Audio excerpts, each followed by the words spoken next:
Hi friends, welcome to my channel. ಇವತ್ತು mutton ಮಸಾಲೆ gravy ಮಾಡುವ ರೆಸಿಪಿ ನಾವು ನಮ್ಮ ಮನೆಯಲ್ಲಿ ಈ ಥರ ಮಾಡ್ತೇವೆ. ಇವಾಗ ಒಂದು ತಿಂಗಳ ಪಂಚಮಿ ಹಬ್ಬ ಶ್ರಾವಣ ಏನು ನಾನ್ ವೆಜ್ ಮಾಡೋಂಗಿಲ್ಲಲ್ಲ, ಹಾಗಾಗಿ 1 kg ಮಟನ್ ತಂದಿದ್ರು. ಅದನ್ನು ನಿಮ್ಮೊಟ್ಟಿಗೆ ಶೇರ್ ಮಾಡ್ಕೊತಾ ಇದ್ದೀನಿ. ನಾನು ಮಸಾಲೆ ಗ್ರೇವಿ ಮಾಡ್ಬೇಕಂದ್ರೆ ಅದನ್ನು ಹುರಿಯೋಂಗಿಲ್ಲ, ಈ ಥರ ಹಿಂಗೆ ಸುಟ್ಟು ಮಾಡ್ತೀನಿ. ಈ ಥರ ಮಾಡಿದ್ರೆ ಸೂಪರಾಗಿ ಬರ್ತೈತಿ.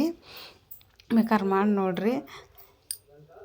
ಇವಾಗ ಹೆಚ್ಕೊಳಕತ್ತಾನೆ. ಈ ಥರ ಹೆಚ್ಕೊಂಡು ಈ ಥರ ಸುಟ್ಕೊಂಡು ಮಾಡೋದ್ರಿಂದ ಇದ್ರ ರುಚಿನ ಒಂಥರ ಡಿಫ್ರೆಂಟ್ ಆಗಿರ್ತೈತಿ. ಇವಾಗ ಒಂದು ಮಿಕ್ಸಿ ಜಾರ್ಗೆ ಮಸಾಲೆ ರುಬ್ಕೊತಾನೆ, ಮಸಾಲೆ ರೆಡಿ ಮಾಡ್ಕೊತಾನೆ. ಇವಾಗ ಕೊಬ್ಬರಿ, ಉಳ್ಳಾಗಡ್ಡಿ ಒಂದು ಹೆಚ್ಚಿದ್ವಲ್ಲ, ಇವಾಗ ಟೊಮೊಟೊ, ಇವಾಗ ಅದಕ್ಕೆ ಸ್ವಲ್ಪ ಶುಂಠಿ, ಬೆಳ್ಳುಳ್ಳಿ, ಒಂದು ಏಲಕ್ಕಿ, ಲವಂಗ, ಚಕ್ಕೆ ಇಷ್ಟಾದ್ರೆ ಸಾಕು ನೋಡಿರಿ. ಇವಾಗ 1 ಸ್ಪೂನ್ ಧನಿಯಾ ಪೌಡ್ರ್ ಹಾಕ್ಯಂಡು ಇವಾಗ ಅದಕ್ಕೆ ಕೊತ್ತಂಬರಿ ಹಾಕ್ಯಂಡು ಮಸಾಲೆ ರುಬ್ಕೊತಾನೆ ನೋಡಿರಿ.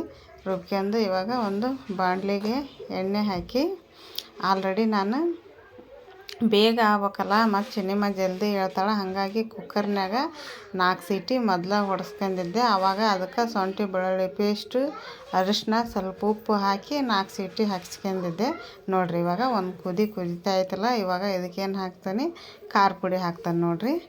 ನಾನು ಒಂದು 3 ಸ್ಪೂನು ಖಾರದ ಪುಡಿ ಹಾಕ್ತಾನೆ ನೋಡಿರಿ. ಖಾರದ ಪುಡಿ ಕುಯ್ತಲ್ಲ, ಆವಾಗ ಮಸಾಲೆ ರೆಡಿ ಮಾಡ್ಕೊಂಡಿದ್ದೆಲ್ಲ, ಇವಾಗ ಅದನ್ನು ಮಸಾಲೆ ಆ್ಯಡ್ ಮಾಡ್ಕೊತಾನೆ ರೀ. ಆ್ಯಡ್ ಮಾಡ್ಕೊಂಡು ಇದನ್ನು ಮಿಕ್ಸ್ ಮಾಡ್ತಾನೆ.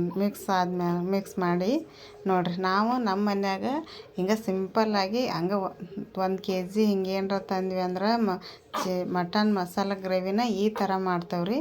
ನೀವು ಯಾವ ಥರ ಮಾಡ್ತೀರಂತ ಕಮೆಂಟ್ ಮಾಡಿ ತಿಳಿಸ್ರಿ. ನೋಡಿರಿ, ಈ ಥರ ಬಿಟ್ಕಂತು ಚಿಕನ್ ಆದ್ರೆ ಒಂದು 15 ನಿಮಿಷನಾಗ ಆಗಿ ಹೋಗತ್ತೆ ನೋಡಿರಿ. ಮೊದಲೇ ಬೇಯಿಸ್ಕೊಂಡಿದ್ವಲ್ಲ, ಒಂದು 20 ನಿಮಿಷನಾಗ ರೆಡಿ ಆಗಿ ಹೋಗ್ತದೆ.